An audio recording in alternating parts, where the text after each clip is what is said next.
माझं हे डेकोरेशन आवडत असेल तर व्हिडिओला लाईक, शेअर आणि चॅनलवर नवीन असाल तर सबस्क्राइब करा, म्हणजे असे नवीन आणि प्रत्येक युनिक व्हिडिओज तुमच्यासाठी मी घेऊन येत राहीन।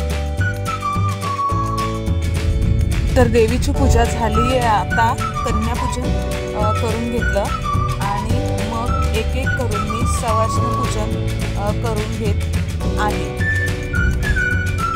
तर छान वाटतं असं सर्व मैत्रिणी आल्यावर, अगदी हळदी कुंकवाला छान वाटतं, देवीचं काहीतरी करायला मिळतं आपल्याला, अगदी मस्त असं। एक सवाष्ण कमी पडत होती पण देवीच्याच मनात असेल तर पहा, मला अचानक अगदी एक सवाष्ण लगेच मिळाली।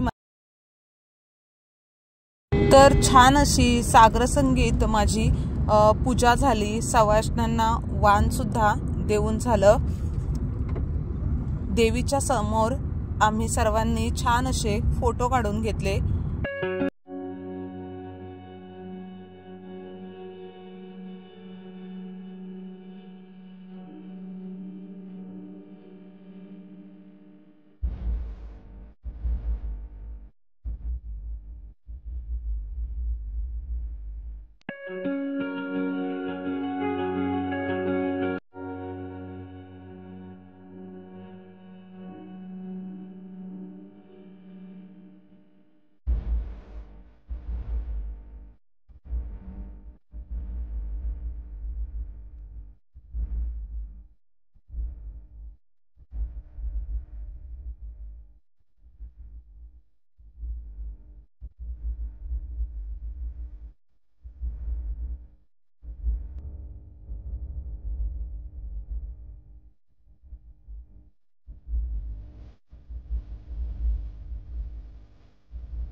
देवीच्या नैवेद्याच्या थालीमध्ये वरण भात, पुरणपोळी, श्रीखंडपुरी, पापड, कोथिंबीरची वडी, मिक्स भाजी, तुरीची आमटी, सलाड, दुधीचा हलवा, सागर संगीत मेनू होता।